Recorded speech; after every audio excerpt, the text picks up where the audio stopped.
English एसे को किस तरह तैयार करना चाहिए, एक सीएसएस के लिए, दूसरा डिस्क्रिप्टिव टेस्ट के लिए। अब आप ये पूछेंगे कि डिस्क्रिप्टिव टेस्ट क्या है। जैसे नॉर्मली कस्टम ने आपने सुना होगा, कस्टम की वैकेंसीज आती हैं, एफआईए की वैकेंसी, नेब की आती हैं, एडी इंटेलिजेंट ब्यूरो की आती हैं, आईएसआई की आती हैं। तो इसमें ये है कि नॉर्मली जब आप एमसीक्यूज टेस्ट पास करते हैं तो एमसीक्यूज के बाद आपका डिस्क्रिप्टिव टेस्ट होता है। तो डिस्क्रिप्टिव टेस्ट के लिए काफी बच्चे परेशान होते हैं। तो उसके लिए शॉर्ट ऐसे आपको लिखना होता है, थोड़ा सा टाइम, एक लिमिटेड टाइम आपको दिया जाता है और उस लिमिटेड टाइम में आपको वो ऐसे अटेम्प्ट करना होता है। इसमें 3-4 चीजें और भी इंक्लूड होती हैं। या तो आपको एक फार्मूले में शॉर्ट ऐसे के साथ कुछ और क्वेश्चंस भी दिए जाते हैं, और उसके साथ या तो आपके पास एक करंट अफेयर का उसमें पेपर दिया जाता है, करंट अफेयर्स के 6 में से 5-4 क्वेश्चंस करने हैं, और ऐसे अलग दिया जाता है। तो 2 फार्मूले हैं। तो उसके लिए मैं आपको ये बताऊंगा कि अगर आपको ऐसी कोई नौकरी चाहिए जिसमें आपका डिस्क्रिप्टिव टेस्ट हो, तो उसका फार्मूला ये है कि एक तो आप शॉर्ट ऐसे पैराग्राफ पे राइटिंग पे काम करें। उसका मैं आपको तरीका बताता हूँ वो किस तरह हमें बनाना है, और उसके साथ साथ आप क्वेश्चंस अटेम्प्ट करने पे काम करें। अगर आपको कोई इमीडिएटली नौकरी चाहिए सीएसएस के साथ साथ, हाँ पीएमएसबी भी कर सकते हैं 200 वर्ड वाला, बिल्कुल पीएमएस में भी आप इसी फार्मूले को आप यूज करेंगे, और ये बड़ा जबरदस्त फार्मूला है और ये सक्सेसफुल फार्मूला है जो मैं अभी आपको बता रहा हूँ। तो इस फार्मूले को आप अप्लाई करेंगे। इसमें आपको हेडिंग्स अगर आप बना सकते हैं, अगर आपकी स्पीड अच्छी है तो हेडिंग्स आप जरूर बनाएं। अगर आप हेडिंग्स नहीं बनाते तो फिर भी आपकी चॉइस है, वो आप पे डिपेंड करता है कि आप उसको किस तरह लेते हैं। ठीक है। तो अब हम सबसे पहले आते हैं, मैं आपको थोड़ा सा ब्रीफ करूंगा कि आपको सबसे पहले एमसीक्यूज जो टाइप है, एमसीक्यूज टाइप टेस्ट पास करनी होती है, टेस्ट पास करनी है। उसके बाद आपको डिस्क्रिप्टिव की तैयारी करनी होती है डिस्क्रिप्टिव टेस्ट के लिए। अच्छा, डिस्क्रिप्टिव टेस्ट के जो पैटर्न है उसमें आपको एक तो शॉर्ट ऐसे आपका आएगा, शॉर्ट ऐसे, और प्लस आपको एक आएगा करंट अफेयर, करंट अफेयर्स का सवाल आएगा। इसमें पाक अफेयर भी हो सकता है और मिक्स हो सकता है, इस्लामियात भी मिक्स होगा आपका, पाकिस्तान करंट और इस्लामियात, ये आपका शायद मिक्स आता है इसमें। ठीक है। और डिस्क्रिप्टिव में ऐसे मतलब ये 2 चीजें पे काम करना होगा। उसके बाद हम आते हैं कि टाइप्स ऑफ द ऐसे कौन कौन से होंगे। तो नीचे हम लिख रहे हैं टाइप्स ऑफ द ऐसे, कौन कौन से ऐसे आएंगे ये हम डिस्कस करते हैं। तो नंबर 1 आपको मैं बता रहा हूँ, नंबर 1 आप एजुकेशन पे तैयार करेंगे, नंबर दूसरा आप वुमेन पे तैयार करेंगे, नंबर तीसरा आपका पॉलिटिकल, पॉलिटिकल का मकसद है डेमोक्रेसी से रिलेटेड आपका होगा, डेमोक्रेसी इन पाकिस्तान। ठीक है। तो डेमोक्रेसी इन पाकिस्तान से रिलेटेड आपका सवाल होगा ये वाला। उसके बाद आपका आएगा कोई भी आईटी, आईटी इंफॉर्मेशन टेक्नोलॉजी से रिलेटेड एक सवाल आएगा। आपको मैं दिखाता हूँ भी थोड़ा सा प्रैक्टिकली। इंफॉर्मेशन टेक्नोलॉजी से रिलेटेड कोई भी सवाल आएगा, मतलब डायमेंशंस आपको कौन कौन सी, वालेकुम सलाम बेटा, कौन कौन सी तैयार करनी है इंशाल्लाह। अभी आप बच्चों ने कुछ अप्लाई भी किया होगा, तो वो बच्चे जो भी कस्टम में या एफआईए में या असिस्टेंट डायरेक्टर में अप्लाई करते हैं, नेबो या ऐसे कोई इदारे हैं, आप वहाँ पे जाना चाहते हैं, तो आपको ये डिस्क्रिप्टिव 2 चीजों पे जरूर काम करना चाहिए। सीएसएस के साथ साथ पीएमएस के साथ साथ आपको इस पे काम करना चाहिए। एमसीक्यूज पास करने के बाद अच्छा खासा चांस होता है। मेरी काफी स्टूडेंट्स लड़कियां लड़के हैं जिन्होंने अभी पास किया है एमसीक्यूज भी और डिस्क्रिप्टिव भी पास किया है, अब वो इंटरव्यू की तैयारी कर रहे हैं, तो अब वो इंटरव्यू के लिए प्रिपरेशन कर रहे हैं। तो बड़ा जबरदस्त इंशाल्लाह मजा आएगा आप लोगों को इस तरह अगर आप तैयारी करेंगे। इंफॉर्मेशन टेक्नोलॉजी से होगा। उसके बाद इकोनॉमिक टॉपिक, इकोनॉमी से रिलेटेड होगा आपका, economy of Pakistan, economy of Pakistan, Pakistan की इकोनॉमी से रिलेटेड आपका आएगा। उसके साथ साथ आपका कोई भी आता है इंटरनेशनल कोई भी issue, international issues, specially Kashmir issue, international issues specially Kashmir issue, आपका इंटरनेशनल इश्यूज कर लेते हैं। अच्छा, इंटरनेशनल इश्यूज की जब मैं बात करूं तो उसके साथ USA, middle east crisis, Afghanistan, और उसके साथ चाइना और इंडिया, और पाकिस्तान तो है ही है, ठीक है। तो जो भी इंटरनेशनल अगर आप इशू पढ़ रहे हैं ना, तो एक बात जहन में रख लें, उसके साथ आपका जो पाकिस्तान, यूएई, ये सारे middle east countries, Afghanistan, China, India, इसी से रिलेटेड आपको तैयार करना होगा। सवाल की डायमेंशंस में आपका यूएसए भी होना चाहिए, चाइना भी होना चाहिए, अफगानिस्तान भी हो, इंडिया भी हो, पाकिस्तान भी हो। हाँ, सोशो इकोनॉमिक कह सकते हैं, इकोनॉमी से रिलेटेड, और सोशल आपका अलग आता है, ठीक है। तो आप इसको सोशो इकोनॉमिक भी कह सकते हैं, लेकिन इकोनॉमी से यूएसएसआर नहीं, यूएसएसआर नहीं, वो खत्म हो गया। सोशो इकोनॉमिक आप इसको कर दें, सोशल इकोनॉमिक इश्यूज, ठीक है। सोशो इकोनॉमिक हम इसलिए कह रहे हैं क्योंकि देखिए, अगर आपका करप्शन से आता है तो वो इकोनॉमी पे भी उसका इम्पेक्ट पड़ता है, और इसी तरह अगर आपका पॉवर्टी पे आ रहा है, इन्फ्लेशन पे, सोशल भी है, इकोनॉमिक भी है, अनएम्प्लॉयमेंट है, सोशल भी है, इकोनॉमिक भी है। तो हम इस वजह से इसको सोशो इकोनॉमिक करके लिखते हैं। तो आपका ये सारे dimension, education, women, political, information, socio economic और इंटरनेशनल इश्यूज हैं, ये सारे सब्जेक्ट जो मैंने यहाँ पे लिखे हैं, इस पे काम करना होगा। अब इसको थोड़ा सा हम बड़ा करते हैं।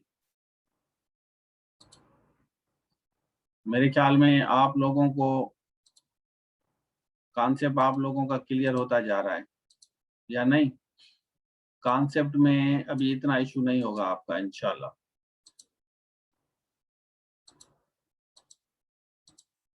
चलें, अब आपने देखा, सबसे पहले मैं इसको वाइट कर देता हूं आप लोगों को, जैसे आपको पता चले कि इसको किस तरह करना है। ये अलग है और ये चीजें सारी आपकी अलग हैं।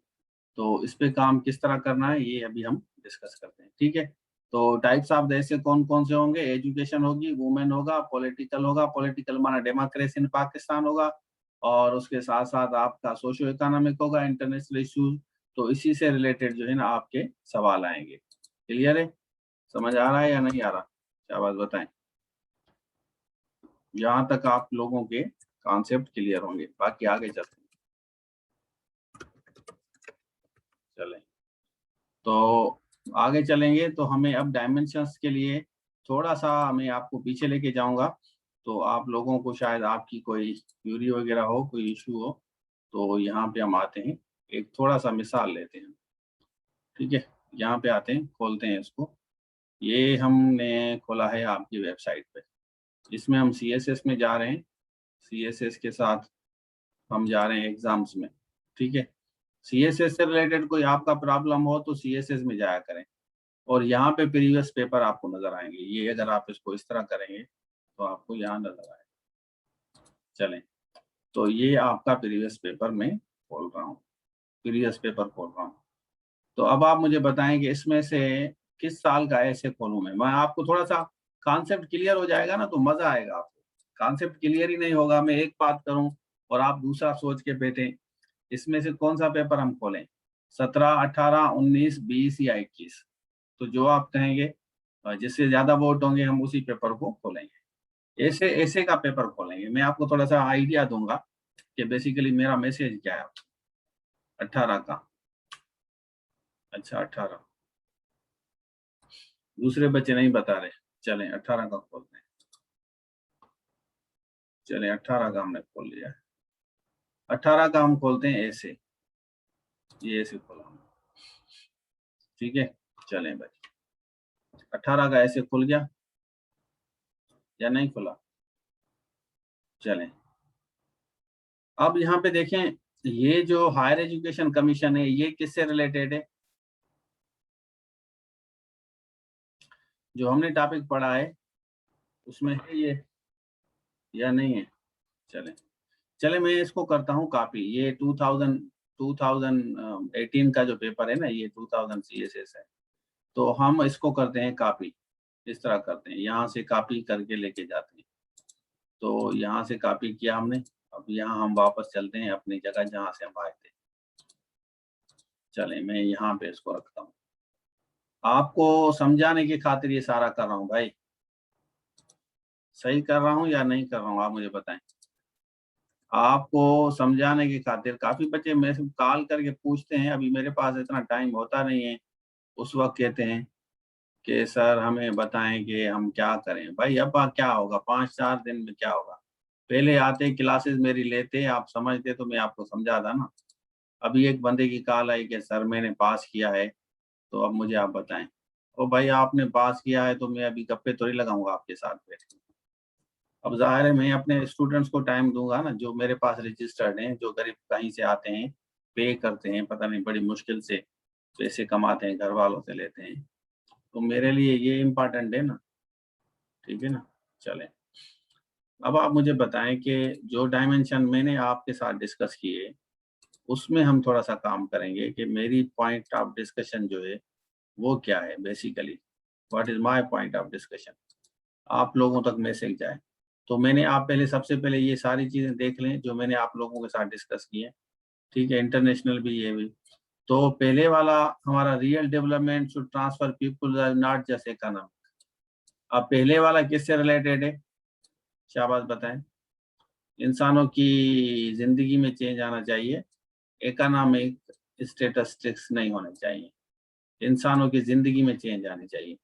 तो ये वाला जो हमारा टॉपिक है ये किससे रिलेटेड है, या हमने लिखा है ना, ये इकोनॉमी, ये सोशो इकोनॉमिक से रिलेटेड। ठीक है, चलें। उसके बाद दूसरा है हायर एजुकेशन कमीशन। यहाँ लफ्ज जो एजुकेशन का आ गया ना, इट मीन्स कि अभी आपको नीचे मैंने ये बल्कि लिखा है, ये आप देखेंगे ना, ये मैंने लिखा भी है इसके साथ कि भाई एजुकेशन में तब्दीली किस तरह आएगी। आप ये आपका एजुकेशन वाला फार्मूला हो। ठीक है, चलें। उसके बाद चलते हैं यहाँ पे, too many of us are not living our dreams. हाँ, एक मैं चीज भूल गया, वो मैं बता रहा हूँ, वो मैं भूल गया, बिल्कुल बिल्कुल भूल गया। एक है आपका, अभी मैंने फोन पे एक बच्चे को बताया था, कोटेशनल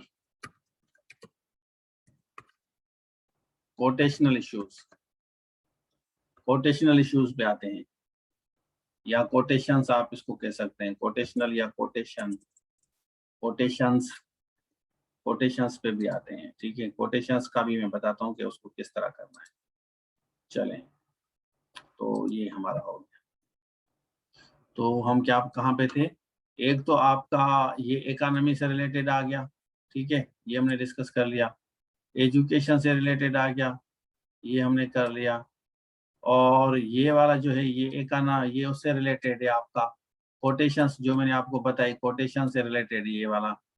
चाइना पाकिस्तान इकोनॉमिक सी पैक। अब सी पैक के लिए मैंने ऊपर लिखा था ना कि इंटरनेशनल इश्यूज होगा जिसमें ये चाइना का जरूर कहते हैं, इंटरनेशनल इश्यूज होगा जिसमें ये चाइना का जरूर कहते हैं, चाइना का डिस्कशंस करते रहते हैं। ये वाला नॉर्मल एक चीज है, मैं आपको बता रहा हूँ। चलें, उसके बाद behaviour of the bureaucracy, bareness of the busy life, ये कोटेशन है। ये सेकंड वाला भी आपका कोटेशन है। ठीक है ना, समझ नहीं आ रहा आप लोगों को, सेकंड वाला भी आपका कोटेशन है भाई। उसके बाद हाँ, मीडिया पे हमने नहीं लिखा, यहाँ पे मीडिया हमारे से मिस हो गया है, मीडिया वाला ये भी हम करते हैं। मीडिया, हाँ मीडिया वाला आईटी से रिलेटेड है आपका, मीडिया वाला आईटी से रिलेटेड है, इंफॉर्मेशन टेक्नोलॉजी से रिलेटेड है कि मीडिया का क्या रोल है हमारी जिंदगी में, कौन सा फाड़े मारे हैं मीडिया ने। ठीक है, तो ये वाला आपका मीडिया से रिलेटेड सवाल आ गया। इमरजेंस सोशल मीडिया आईटी से रिलेटेड आपका हो रहा है। उसके प्रॉस्पेक्ट्स और प्रॉब्लम्स कौन कौन से। ठीक है, in the fight against terrorism corruption, ये आपके सोशो इकोनॉमिक में जो हमने बात की है ना, ऊपर जो लिखे हैं ये वाले, ये सोशो इकोनॉमिक में आपके आएंगे, यहाँ पे आपका आएगा सोशो इकोनॉमिक टॉपिक है। ठीक है, तो यहाँ पे आपका आएगा। Threat of global warming, scientific है, वहां पे हमने साइंटिफिक, हमने यहाँ पे साइंटिफिक नहीं लिखा है, साइंटिफिक है आपका। ठीक है, चलें, एक साइंटिफिक आपका आएगा, ये साइंस से रिलेटेड है ग्लोबल वार्मिंग का। उसके बाद है हमारा the rule of law always, देखें आप, the rule of law always remain an impracticable myth in our society. और लास्ट वाला है, लास्ट वाला कौन सा है, चलें, लास्ट वाला हमने यहाँ पे नहीं लिखा। चलें, इसको हम थोड़ा सा साइंटिफिक भी कह सकते हैं, साइंटिफिक टॉपिक। ठीक है, साइंटिफिक टॉपिक आपका आएगा। उसके बाद डेमोक्रेसी वाला, ये वाला आपका। ठीक है, तो ग्लोबल वार्मिंग आपका इस तरह होगा, हाँ डेमोक्रेसी रिलेटेड, बिल्कुल 100%। तो अभी आपको थोड़ा सा आइडिया हो गया इस चीज का कि भाई टॉपिक किस तरीके के आ रहे हैं। यहाँ तक आइडिया है या नहीं है मुझे बताएं साहब, आप आगे चलेंगे।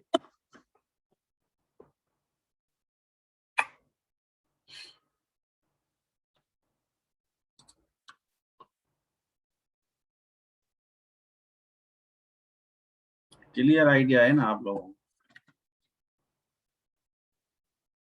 ठीक है, वेरी गुड, जबरदस्त जबरदस्त, वेरी गुड। तो अब हमें क्या करना चाहिए, अब मैं आपको एक ट्रिक दे रहा हूँ, ये आप ध्यान में रखें। तो जो चीज मैंने आपको बताई, basically the thing that I wanted to tell you, वो सेम चीज है, वो सेम ही चीज है जो मैं आपको पहले मैंने आपको ये बताया कि आपको टॉपिक्स किस तरह तैयार करना है। उसके बाद हम पीछे गए हमने सीएसएस वालों से कहा कि आप हमें बताएं कि आप किस तरह टॉपिक देते हैं। तो वो भी हमारा कॉन्सेप्ट यहाँ पे क्लियर हो रहा है, क्योंकि हमने वहां पे देखा है कि वो इस तरह ही टॉपिक दे रहे हैं ना। तो फार्मूला तो ऑलमोस्ट सेम है ना, मतलब देयर इज नो डिफरेंस, इतना ये सच मसला नहीं है। तो अब हम क्या करते हैं, हम नॉर्मली बच्चों को असाइनमेंट देते हैं। तो असाइनमेंट में ये चीज़ हम ज़्यादा डिस्कस करते हैं कि आप कोई भी टॉपिक जो होगा वन बाय वन, आप जैसे हमारा एजुकेशन से रिलेटेड है ना, तो एजुकेशन वाला टॉपिक आप उठाएं। यहाँ से हम एजुकेशन का टॉपिक उठाते हैं। पहले हम 1 मिनट इसको कॉपी कर दें, कॉपी करने के बाद यहाँ रखते हैं। फिर हम यहाँ पे नॉर्मली लिखेंगे एजुकेशन वाला टॉपिक, बल्कि इसको कॉपी करते हैं। इसको कॉपी करने के बाद यहाँ नीचे रखते हैं, इसको हम यहाँ से हटा देते हैं, यहाँ पे इसको हम हटा देते हैं। ठीक है, चले, ये हो गया।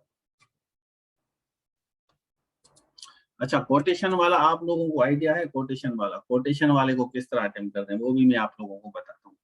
पहले हम इस पे आते हैं, ये जो मैं आपको कॉन्सेप्ट क्लियर कर दूं, क्योंकि 200-300 वर्ड्स के से ज्यादा हमें नहीं लिखना होता ना, 200-300 वर्ड्स लिखने होते हैं, उससे ज्यादा नहीं लिखने होते। क्लैरिटी है ना आप लोगों को? मतलब आइडिया में देना चाहता हूँ कि भाई एजुकेशन से रिलेटेड क्या मतलब, एजुकेशन की आप सारी डायमेंशन, एजुकेशन का बजट हो, वुमेन एजुकेशन हो, थर्ड जेंडर की एजुकेशन हो, फॉल ऑफ एजुकेशन हो, तो एजुकेशन के अब हम टॉपिक्स ढूंढेंगे कि एजुकेशन की डायमेंशन कौन सी हो। अब हम उस पर डिस्कस करेंगे कि डायमेंशन बहुत जरूरी है ना। तो आपको वैसे तो डिस्कस सारी डायमेंशन ही करनी है, लेकिन मैं स्पेसिफिकली आपको निकाल के दे रहा हूँ कि एजुकेशन की डायमेंशन किस तरह, हाँ सारी सारी चीजों डायमेंशन आप यहाँ पे तैयार करेंगे एजुकेशन की।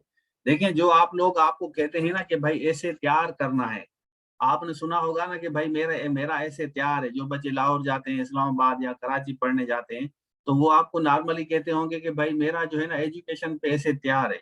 ये जो एजुकेशन पे ऐसे तैयार वाला है ना, इसका मकसद होता है कि उसने सारी डायमेंशंस को टच किया है, उसने कोई डायमेंशन नहीं छोड़ी। इसी तरह डेमोक्रेसी के बारे में कहेंगे, डेमोक्रेसी की सारी डायमेंशन। समझ आ रहा है नहीं आ रहा?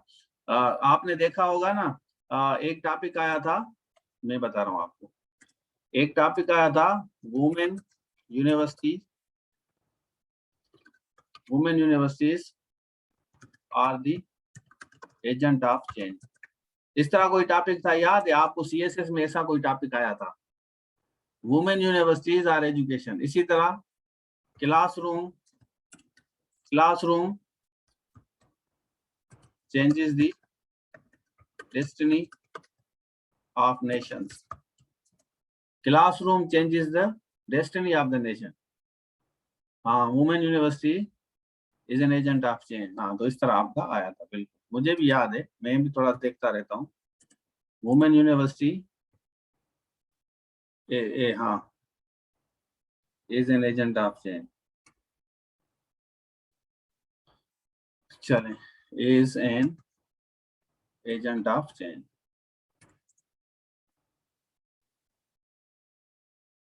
हाँ, सारे डायमेंशन भाई मैं बता रहा हूँ ना, मैं डिस्कस वही कर रहा हूँ आप लोगों को। देखें, आप लोगों को मैं जो चीजें बताना जा रहा हूँ ना, वो ये है कि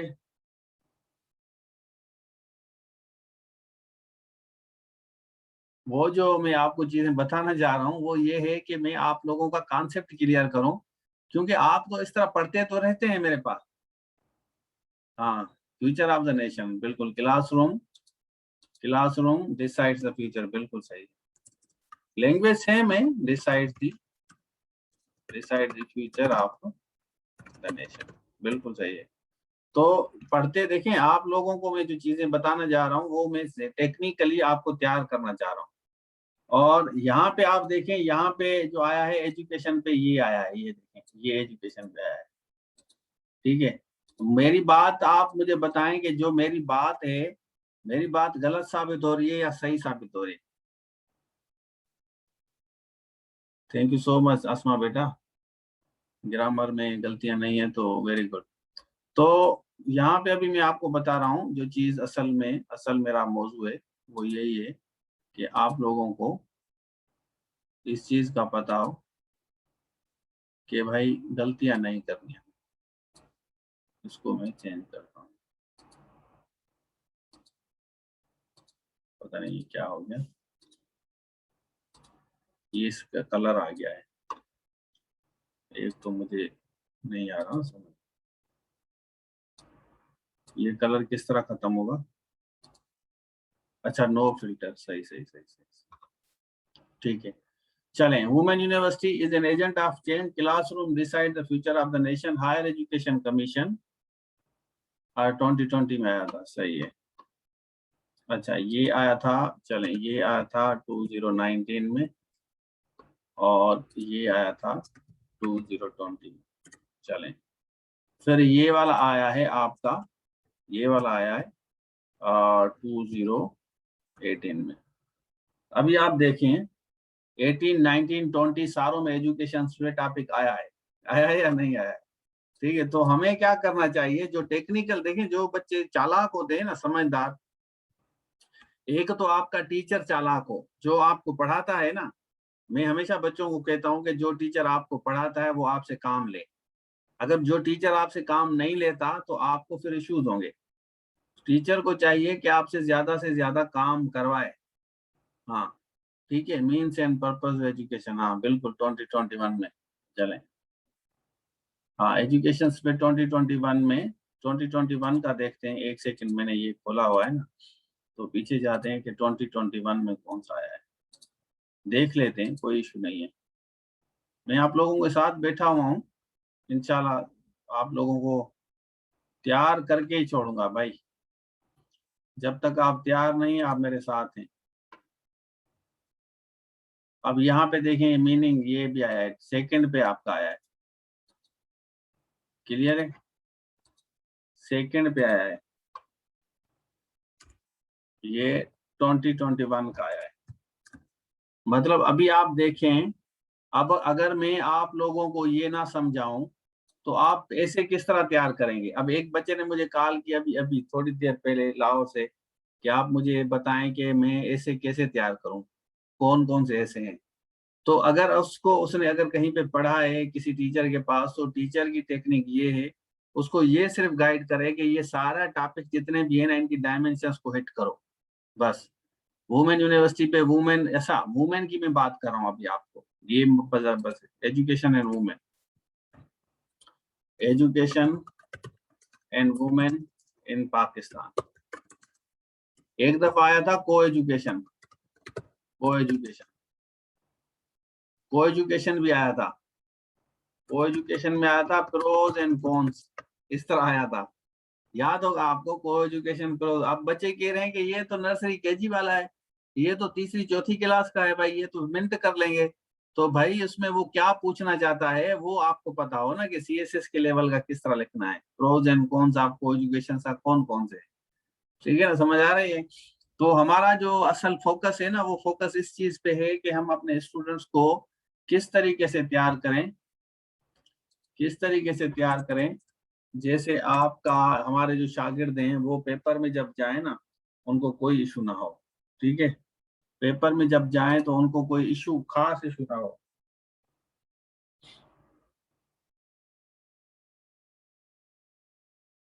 चलें, तो हाँ, तो यहाँ पे हमने इसकी जो लिस्ट बनाई है, इसकी लिस्ट हम इस तरह बनाएंगे, यहाँ पे हम डाट दे रहे हैं। तो ये सारे टॉपिक्स हैं। अब ये जो वुमेन यूनिवर्सिटी है, अब आपको मैं जो चीज अभी बताने जा रहा हूँ वो ये है कि आपको ये समझना है कि women university is an agent of change. अब यूनिवर्सिटी एजेंट ऑफ चेंज किस तरह हो सकता है, मतलब तालीम यूनिवर्सिटी किस तरह चेंज होगा। यूनिवर्सिटी चेंज नहीं करती है, जो वहां पे औरतें पढ़ेंगी ना वो चेंज है, एजेंट ऑफ चेंज। जो वहां पे औरतें पढ़ने जाती हैं ना वो एजेंट ऑफ चेंज है। समझ आ रहा है? तो आप ये कहेंगे जो वुमेन वहां पे पढ़ रही है, जो भी एजुकेटेड वुमेन है, पढ़ी लिखी जो भी औरत है, वो हमेशा दुनिया में, कायनात में, अपनी फैमिली में, सोसाइटी में चेंज लाती है। यूनिवर्सिटी चेंज नहीं लाती। यूनिवर्सिटी क्या चेंज? यूनिवर्सिटी में पढ़ने वाला बंदा। हाँ, एजुकेटेड वुमेन, वुमेन यूनिवर्सिटीज है ना। देखें, अगर यूनिवर्सिटी है तो उसमें औरत जाएगी, औरत वहां से डिग्री लाएगी तो वो चेंज लाएगी ना। यूनिवर्सिटी तो चेंज नहीं लाती ना। यूनिवर्सिटी क्या करती है? यूनिवर्सिटी में काम, अब this is the technical point. जो आपका पॉइंट है ना वो टेक्निकल है। तो जो बच्चा ये नहीं लिखेगा कि भाई कोई भी तालीम याफ्ता औरत हो, वो प्राइमरी से लेकर यूनिवर्सिटी तक जब जाएगी, जब उसको हायर एजुकेशन होगी, हायर एजुकेशन लेने के बाद वो पाकिस्तान में कुछ भी कर सकती है। वो सोसाइटी में चेंज ला सकती है, फैमिली में ला सकती है, इकोनॉमिक ला सकती है, सोशल, एजुकेशनल, रिलीजियस, मिलिट्री में आ सकती है, पायलट बन सकती है। तो women university means educated women, higher education जिसने हासिल की है, छोटे लेवल पे नहीं कर रहा। चिल्ड्रन एजुकेशन नहीं, गर्ल्स एजुकेशन नहीं, वुमेन एजुकेशन। वुमेन एजुकेशन में यूनिवर्सिटी से जो पढ़ी लिखी है वो मास्टर्स होगी, एमफिल होगी, पीएचडी होगी। कॉन्सेप्ट क्लियर है या नहीं है? शाबाश, मुझे बताएं। जो आज मैं आप लोगों के साथ डिस्कशन करने जा रहा हूं, क्योंकि हमारा जो मेन मतन होता है वो ये होता है कि आप लोगों से ज्यादा तैयार किया जाए, ज्यादा से ज्यादा चीजें आप लोगों के साथ शेयर की जाए, जैसे आपका कॉन्सेप्ट क्लियर हो। अच्छा, तो ये बात मेरे ख्याल में यहाँ तक आप लोगों को जहन में बैठ रही है कि ये हमें बेसिकली अब हमसे पूछना क्या चाहता है। तो हमसे ये पूछना चाहता है, ये जो पढ़ी लिखी औरत है, ये पढ़ी लिखी औरत क्या चेंज लाती है? तो ये पढ़ी लिखी औरत आपको चेंज लाती है, सोसाइटी में चेंज लाएगी, ठीक है, और सोसाइटी के साथ फैमिली में लाएगी, सोसाइटी के साथ फैमिली में लाएगी। इसी तरह यही एजुकेशन, एजुकेटेड औरत आईटी इंडस्ट्री में जाएगी तो आईटी इंडस्ट्री में भी तबाही होगी। तबाही मीन्स तरक्की होगी। आईटी में भी ये चेंज लाएगी। और आईटी के साथ साथ आपको मैं बताऊं मजे की बात, अगर ये पायलट बनती है, ये मेजर बनती है, ब्रिगेडियर बनती है, तो ये डिफेंस में भी चेंज ला सकती है। डिफेंस के जो भी इदारे हैं, डिफेंस में जाएगी तो लड़ाकू भी हो सकती है, और उसके अलावा बहुत बड़ी मोटिवेशन भी हो सकती है। डॉक्टर बनेगी, देखिए अगर अच्छी यूनिवर्सिटी में पढ़ी लिखी पीएचडी डॉक्टर बनेगी तो वो अच्छी अच्छी एजुकेशनिस्ट बन सकती है। तो एजुकेशनिस्ट भी आप इसको लिख सकते हैं। तो आपको करना क्या होता है, मैं आपको बताऊं, एक छोटी सी ट्रिक बता रहा हूँ। वो ये है कि आप लोग सबसे पहले आप रफ स्केच बनाते हैं। आप यहाँ पे लिखेंगे बीच में, मैं आपको बता रहा हूँ, एक मैं जो ट्रिक बच्चों को बताता हूँ। यहाँ पे आपने वुमन लिखा, एजुकेटेड वुमेन आपने लिखा, तो यहाँ नंबर 1, नंबर 2, नंबर 3, इस तरह नंबर 4, नंबर 5, नंबर, ये इस तरह आप नंबर डालेंगे, ठीक है। तो नंबर में यहाँ आपने फैमिली लिखी, यहाँ आपने डिफेंस लिखा, और यहाँ आपने पार्लियामेंट लिखा, डेमोक्रेसी में माना पार्लियामेंट आपने लिखा, ठीक है। और उसके साथ साथ आपने डॉक्टर लिखा, पीएचडी डॉक्टर बनेगी, मेडिकल फील्ड में जाएगी, आईटी इंडस्ट्री में जाएगी, यहाँ आपने आईटी इंडस्ट्री लिखा, चेंज लाएगी। समझ आ रहा है या नहीं आ रहा? इसी तरह एजुकेशनिस्ट बनेगी, कोई भी एजुकेशनिस्ट औरत बनती है तो चेंज लाती है, अपनी फैमिली के साथ साथ सोसाइटी में भी चेंज लाती है। इकोनॉमिक है, पॉलिटिकल है। इकोनॉमिक अगर वो इकोनॉमिस्ट बनती है, इकोनॉमिस्ट चेंज ला सकती है। डिफेंस मैंने आपको बताया, डिफेंस बनेगी, ये डिफेंस में जाएगी, ठीक है, पॉलिटिक्स में जाएगी। और इसी तरह आपका ये जो है फार्मासिस्ट भी बन सकती है, बिल्कुल बन सकती है। फाइनेंशियल जो है, फाइनेंस मिनिस्टर बन सकती है। तो कहीं भी कोई भी औरत कहीं भी जा सकती है सोसाइटी में चेंज लाने के लिए, ठीक है। तो ये this is how the things are. उसके बाद आपका आ रहा है classroom decide the future of the nation. अब क्लासरूम क्या है? ये किसको रिफ्लेक्ट कर रहा है? क्लासरूम किस तरह चेंज लाता है? Classroom decide the future of the nation मतलब क्लासरूम किसको? हाँ, वहां पे, वहां पे जो बच्चे पढ़ रहे हैं ना, जो भी स्कूल में जो बच्चे पढ़ रहे हैं, वो बच्चे तालीम हासिल करने के बाद जब सोसाइटी में आएंगे तो वो चेंज एजेंट बनेंगे, वो तब्दीली लाएंगे। जो बच्चा स्कूल ही नहीं जाएगा, क्लास में ही नहीं बैठेगा, ठीक है, जो बच्चा क्लास में ही नहीं बैठेगा तो वो चेंज किस तरह लाएगा? चेंज तब आएगी जब उसको अच्छी तालीम मिलेगी। अच्छी तालीम मिलने के बाद वो फ्यूचर चेंज कर सकता है। वो सेम चीजें होंगी, चीजें सेम होती हैं, मैं आपको बता रहा हूँ, जो ये क्लासरूम में पढ़ा लिखा बच्चा है ना, वो चेंज चेंज कौन सा लाएगा वो मैं बता रहा हूँ आपको। वो चेंज लाएगा, ये चीजें ज़हन में रख लें आप। फिर अगेन आप कांटा आपका वहीं वहीं फिरेगा कि वो तालीम में चेंज लाएगा, वो औरतों के राइट्स के बारे में चेंज लाएगा, वो पॉलिटिकल चेंज लाएगा, डेमोक्रेसी में चेंज लाएगा, आईटी में उसकी बड़ी तब्दीली होगी, सोशो और इकोनॉमिक चेंज लाएगा, इंटरनेशनल इश्यूज को टैकल करेगा और साइंटिफिक अप्रोच भी डेवलप करेगा, जैसे मोदी साहब ने किया है, या वहां पे इंडिया का जो गूगल का सीईओ है सुंदर पिचाई, याद होगा आपको शायद उसको। सुंदर पिचाई का अगर आपको पता है, सुंदर पिचाई इंडिया के हैं जो गूगल के सीईओ हैं। तो ये पढ़ा लिखा है ना, जो साइकिल पे जाता था, पढ़ा लिखा है ना, तो उसने चेंज लाया है। अगर सुंदर पिचाई तालीम हासिल नहीं करता तो आज गूगल का सीईओ होता, पूरी दुनिया में उसका नाम है।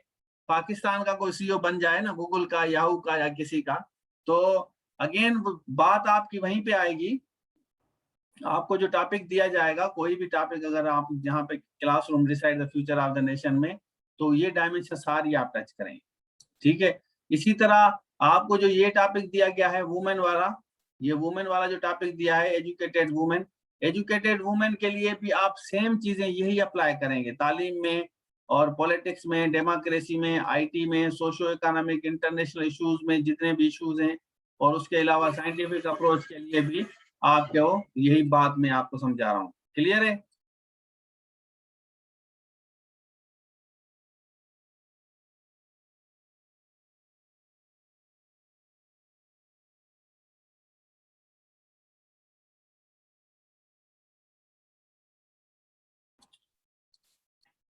इसमें दो डायमेंशन लिख सकते हैं, प्रोज एंड कॉन्स। जैसे अगर बच्चा स्कूल नहीं जाता, नुकसान हो सकता है, लक का भी रोल होता है या नहीं? हाँ, लक का भी होता है, लक का भी होता है, नो डाउट। लक का तब रोल होता है जब इंसान पूरी मेहनत करे। जब आपने मेहनत पूरी कर ली ना, उसके बाद आपके लक का रोल होता है। हाँ, लक किस तरह नहीं होगा कि अगर आप मेहनत नहीं कर रहे, बच्चा बैठा हुआ है। तो मैं जो चीजें बता रहा हूँ ना, मैंने खुद इंटरव्यू 30 से ज्यादा इंटरव्यू मैंने फेल किए हैं, 17-18 के, 30 से ज्यादा रिपीटेडली। उस वक्त मेरे पास कोई अच्छी जॉब नहीं थी, लेकिन मैं रिटन पास करता था। तो इंटरव्यू में फेल फेल फेल, मुझे कहते थे तू जो है ना अनलकी है। मैंने कहा मैं अपना लक बनाऊंगा, आप देखेंगे। तो आई डिड इट, अल्हम्दुलिल्लाह। अभी मैं मतलब कंपेरेटिवली बहुत से लोगों से अच्छा हूँ, बेहतर हूँ, अपनी जिंदगी मतलब अच्छी गुजारता हूँ, बेहतरीन खूबसूरत जिंदगी है मेरी, बहुत प्यारी जिंदगी है मेरी, मेरी फैमिली की, अल्हम्दुलिल्लाह। सब कुछ, कुछ भी नहीं था, अभी हमारे पास सब कुछ है।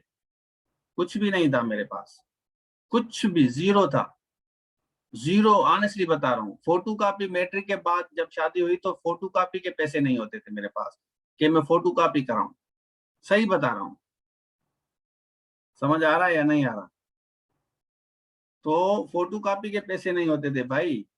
तो मैं आपको जो चीज बताने जा रहा हूँ आज वाली क्लास में, वो यही है कि आप लोग इसको थोड़ा सा समझें।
आवाज नहीं आ रही है आप लोगों को?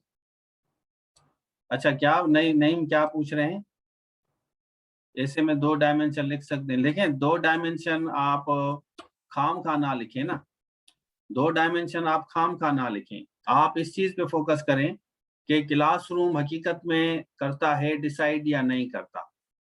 हाँ, इसको इस तरह आप थोड़ा सा ट्विस्ट दे सकते हैं एक पेज पे। एक तो हम इससे अब एग्री करेंगे कि बिल्कुल क्लासरूम जो है डिसाइड करता है फ्यूचर ऑफ द नेशन, इसमें कोई डाउट नहीं, तालीम बहुत बड़ा रोल प्ले करती है। ठीक है। अगर फिर आप उसको ट्विस्ट देना भी चाहते हैं कि जहाँ पे तालीम नहीं होती, क्योंकि उसने हमसे पूछा नहीं है कि तालीम नहीं होती तो क्या होता है, लेकिन फिर भी आप उसको, अगर शायद वो इस तरह भी सोचे कि अगर तालीम नहीं होती तो फिर क्या होगा, तो एक पेज आप इस पे जरूर, एक पैराग्राफ आप लिखें 1 पेज पे, या 2 पेजेस लिख लें कि जहां जहां तालीम नहीं है क्लासरूम डिसाइड वहां पे नहीं करता, लोग वहां पे डिसाइड नहीं करते फ्यूचर उनका क्या होना चाहिए। तो आप वहां कीनिया का मिसाल दे सकते हैं, गाना का मिसाल दे सकते हैं, जो बैकवर्ड कंट्रीज है। उसके साथ साथ आप रूरल एरिया में ज्यादातर तालीम ना होने की वजह से, स्कूल्स ना होने की वजह से, तालीम फैलाने ना होने की वजह से वो बैकवर्ड हैं, सिर्फ इसलिए बैकवर्ड हैं क्योंकि वहां पे तालीम नहीं दी जा रही। तो ये 1 या 2 पेजेस पे, लेकिन मेजर पार्ट आपका ये होगा, तो पार्ट को डिस्ट्रीब्यूट करें ना। देखें, ये कॉमन सेंस है। 80% आप इसको ये कर दें, 80% आप कर दें कि तालीम डिसाइड करती है, और जो 20% है, 20% आप कहेंगे अगर नहीं मिलेगी तो इस तरह होता, अगर ये नहीं होगा तो ये भी हो सकता। बात समझ आ रही है, नहीं आ रही? बिल्कुल, मैं तो नेरो डाउन करके चीजें आपको समझा रहा हूँ ना, नेरो डाउन करके। देखें, और दूसरी बात यह है कि आप कॉमन सेंस इस हिसाब से इस्तेमाल करें कि अगर आप 50-50 कर लें, सपोज कि फ्यूचर डिसाइड करता है या नहीं, आप 50% वो कर दें, 50% वो।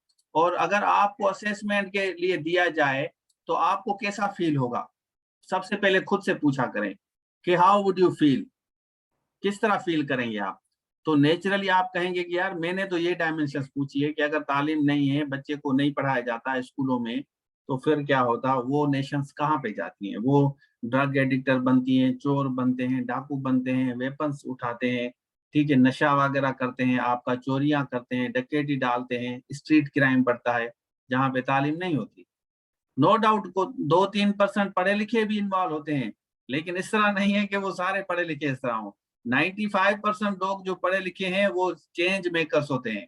मैंने तालीम हासिल की तो हम आप लोगों के साथ कनेक्ट कर रहे हैं ना। अगर मुझे घर वाले नहीं पढ़ाते, अब्बू हम मुझे स्कूल नहीं भेजते, तो मैं आज ऑनलाइन बैठ के आपको पढ़ाता। मुझे खुद ही कुछ नहीं आता तो मैं कहीं रिक्शा चलाता, कहीं पकोड़े बेचता, कहीं चोरी करता, कहीं नशा करता, मैं भी गॉड फॉरबिड। तो कुछ भी हो सकता है ना। ठीक है ना, समझ आ रही है? तो कॉमन सेंस आप थोड़ा बहुत इसमें डालेंगे अपनी तरफ से। बाकी at the end of the day जो डिसीजन मेकिंग होती है ना, वो होती है उस बंदे की जो असेसर है आपका, कि वो असेसर किस मूड में है। वो अपना अपना मूड जो है ना, वो उसका मूड डिसाइड करता है। एक तो स्कूल डिसाइड करेगा, और दूसरा असेसर का मूड डिसाइड करता है कि फ्यूचर ऑफ द नेशन क्या होना चाहिए। ठीक है ना?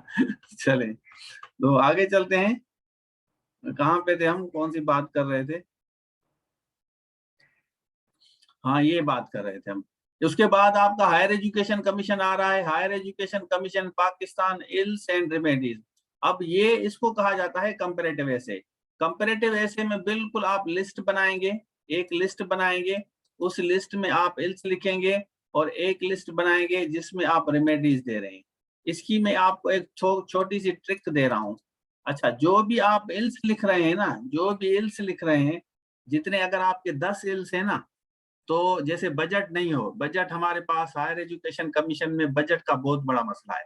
अगर कोई बच्चा फॉरेन पढ़ने जा रहा है, फ्रांस, इटली, जर्मनी, अमेरिका पढ़ने, यूके पढ़ने जा रहा है, तो हम फाइनेंस नहीं करते, उसको करते हैं भाई अपने पैसे ले आ। ओ भाई, अगर वो अपने पैसे लेता तो स्कॉलर के लिए अप्लाई करता। तो लिस्ट बनाएंगे, तो जब उसके बाद अगर आप रेमेडी देंगे, तो रेमेडी उसको रिप्लेस करेंगे आप, मतलब कंपेरेटिव एनालिसिस में आप कहेंगे कि भाई बजट ना होने की वजह से या कम बजट होने की वजह से हमारी जो हायर एजुकेशन कमीशन में वो बहुत बड़ा फेलियर है। तो जो भी बच्चे अप्लाई करते हैं स्कॉलरशिप के लिए, वो फॉरेन तो चले जाते हैं, लेकिन उनको फिर बाद में पैसे नहीं भेजे जाते, फिर वहां उनको मजदूरी करनी पड़ती है। तो इसको चेंज करना चाहिए, बजट ज्यादा रखना चाहिए। जैसे डिफेंस पे ज्यादा बजट होता है, लेकिन एजुकेशन पे बजट कम रखा जाता है, तो ये प्रॉब्लम क्रिएट करता है। ठीक है। और उसके साथ फिर आप दूसरा एक पॉइंट लिखेंगे कि हमारे यहाँ जो यूनिवर्सिटी में एजुकेशन दी जाती है, यूनिवर्सिटी पर्टिकुलर यूनिवर्सिटीज जो एजुकेशन दी जाती है, वहाँ पे मेरिट का भी थोड़ा बहुत कत्लेआम होता है। जैसे हमारे यहाँ शालती यूनिवर्सिटी है या कुछ और यूनिवर्सिटी, नाम तो आप नहीं उठाएंगे लेकिन जनरलाइज करके लिखेंगे कि जो मेरिटोक्रेसी का उन्होंने कत्लेआम किया है, उसकी वजह से भी हमारे यहाँ हायर एजुकेशन कमीशन में प्रॉब्लम है। रिसर्च जो पेपर्स पब्लिश किए जाते हैं वो रिसर्च की नहीं जाती, बस ऐसे ही वहां से लेके आते हैं पब्लिश करा के, और फिर नाम अपना ऊपर करते हैं कि भाई अभी मैं पीएचडी डॉक्टर हूँ। तो रिसर्च हमारे यहाँ सही नहीं होती। फॉल्टी रिसल्ट, आप इसको टाइटल दे सकते हैं, फॉल्टी रिसर्च। हमारे यहाँ हायर एजुकेशन कमीशन में जो अपॉइंट करती हैं जो पीएचडी डॉक्टर्स वहां पे आते हैं, तो वो फॉल्टी रिसर्च पेपर लेके आते हैं, क्योंकि उसके लिए आपको थोड़ा सा आइडिया होना चाहिए। अच्छा, इसमें जब हायर एजुकेशन कमीशन का टॉपिक आप चूज करें, तो उसके लिए आपको हायर एजुकेशन का पता हो कि HEC काम किस तरह करती है, HEC पाकिस्तान में किस तरह काम करती है। अगर आपको नहीं पता कि HEC किस तरह काम करती है, तो आप उसके तरफ ना जाएं, मेरी आप लोगों को सजेशन है। तो फिर आप वो लिखेंगे, फिर उसी की रेमेडी देंगे, ठीक है ना। इसी तरह हमारे यहाँ जो ज्यादा से ज्यादा कॉपी कल्चर का रुझान है, यूनिवर्सिटीज या कहीं भी कॉपी पे बेस्ड है, ठीक है। और उसके बाद जो हमारा जो अपना सिलेबस है वो डिस्कार्डेड है। हाँ, जो हमारा सिलेबस है, सिलेबस भी मैच नहीं करता। देखें, अगर हमारे यहाँ हायर जो यूनिवर्सिटी में पढ़ाया जाता है, तो यूनिवर्सिटी में किसी किताब में, व्हाट्सएप पे, इंस्टाग्राम पे, यूट्यूब पे या अपना फेसबुक पे कोई आपका है कोई ऐसा टॉपिक जिसको टीचर्स पढ़ाते हो कि भाई फेस यूट्यूब से पैसे किस तरह कमाए जाते हैं? हायर एजुकेशन कमीशन में है? नहीं है ना। यूट्यूब का है। हमारे यहाँ इंटर में पढ़ाया जाता है the day the dam broke. The day the dam broke की क्या भाई जरूरत है? हाँ, रटा है ना सारा। The day the dam broke की क्या जरूरत? मेरे कल ऑफ रेडियो इंटर में पढ़ाया जाता है, मेरे कल ऑफ रेडियो। ओ भाई, अभी ये व्हाट्सएप इंस्टाग्राम आ गया है, तो ये रेडियो रेडियो क्या है? मेरे कल ऑफ रेडियो, रेडियो कोई चलाता है? हम सारे बच्चों के मोबाइलों में रेडियो है, लेकिन हम रेडियो नहीं चलाते। तो इंटर में पढ़ाया जाता है, फर्स्ट ईयर में पढ़ाया जाता है मेरेकल ऑफ रेडियो। तो वो उस दौर में सही था, 1960 में जब वो किताब बनी थी उस वक्त तो सही था। हाँ, हाँ, बिल्कुल सही कह रहे हैं। सॉफ्टवेयर इंजीनियरिंग की भी, हाँ, लैब नहीं हुई। एक लैब नहीं, जब, हाँ, बड़ी बात है। तो this is how the things are. तो मैं आपको जो चीजें समझाने जा रहा हूँ इसमें, तो इंसाफ हमारे यहाँ यही है कि आपके यहाँ ओल्ड सिलेबस है, जो करिकुलम एक्टिविटीज नहीं होती। उसके साथ हमारे यहाँ जो रिसर्च पब्लिकेशन होती है वो भी फॉल्टी होगी। झूठे झूठे आपको पीएचडी डॉक्टर्स जो है निकलते हैं, जो आगे जाके फिर सिर्फ वो, करप्शन बहुत ज्यादा है, फंडिंग पे करप्शन बहुत ज्यादा होती है, ठीक है। तो इसी तरह हमारे यहाँ करप्शन के साथ साथ आप कॉपी कल्चर का जिक्र करेंगे कि कॉपी कल्चर बहुत ज्यादा है हमारे मुल्क में, कॉपी कल्चर पे भी फोकस किया जाए, ठीक है। और फॉरेन के लिए स्पेसिफिक एक जो है, लोग जो हमारे यहाँ जाते हैं जो कॉम्पिटेंट होते हैं, उसको हर साल अच्छी खासी स्कॉलरशिप देनी चाहिए, लेकिन फुली फंडेड होना चाहिए। अब हमारा एक स्टूडेंट है, वो गया है अपना फिनलैंड, वो अपने बुनियाद पे उसने स्ट्रगल की, मेहनत की, और वहां पे 75% स्कॉलरशिप फिनलैंड वालों ने उसको दिया। और उसका जो इंटरव्यू हुआ था वो दुबई में हुआ था। तो यहाँ 50,000 यहाँ पैसे जमा करके वो गरीब गया दुबई में इंटरव्यू, ये भी रिस्क लिया उसने। तो वहां से उसकी सिलेक्शन हो गई, फिर वापस आया, सामान उठाया और सीधा फिनलैंड, अभी यहाँ फिनलैंड में पढ़ रहा है। तो बात का लबलबा ये है कि आपको अगर ये नहीं पता कि HEC किस तरह काम करती है, तो ये वाला टॉपिक मत उठाना। अगर आपको नहीं पता रिसर्च पेपर क्या होता है, डॉक्टर किस तरह बनता है, तो यहाँ इसकी तरफ मत जाना। तो जिस चीज का नहीं पता तो इसको काट देना। इसी तरह meaning purposive education 202, meaning purposive education में आप देखें कि इसमें क्या बना पूछना चाहता है, इसमें इसकी क्लैरिटी है ही नहीं। आपको नहीं लेना जिसमें आपकी क्लैरिटी ना हो, ठीक है ना। समझ आ रहा है या नहीं आ रहा? क्लियरिटी ना हो जिसमें। नीचे वाला टॉपिक देख सकते हैं कि वो education and women in Pakistan, ये बिल्कुल सिंपल है। तो आप importance of women in Pakistan education में आप लिखेंगे, ये जाके आपका काम सही होगा। को एजुकेशन वाला भी आसान है, कर सकते हैं आप।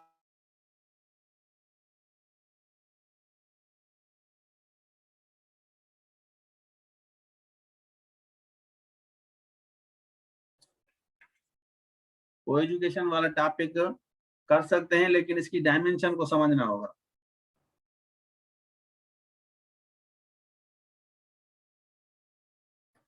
आ रही है समझ, नहीं आ रही बात?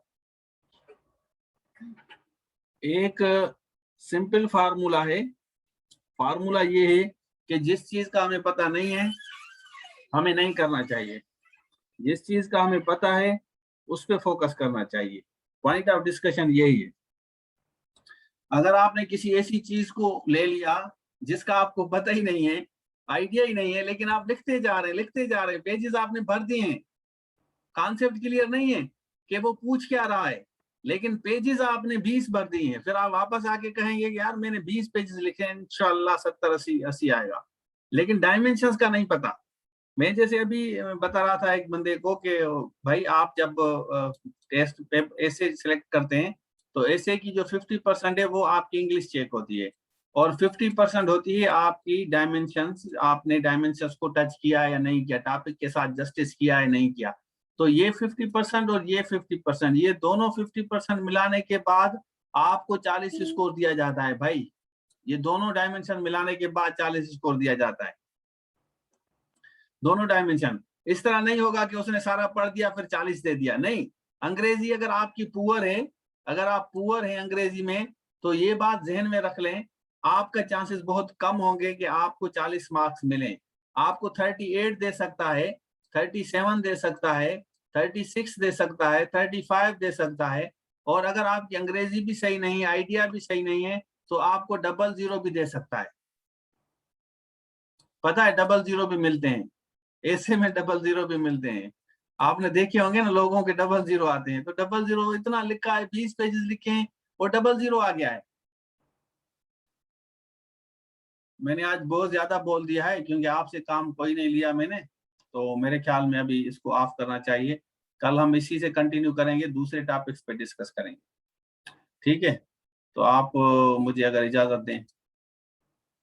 Thank you so much, thank you so much, Allah Hafiz.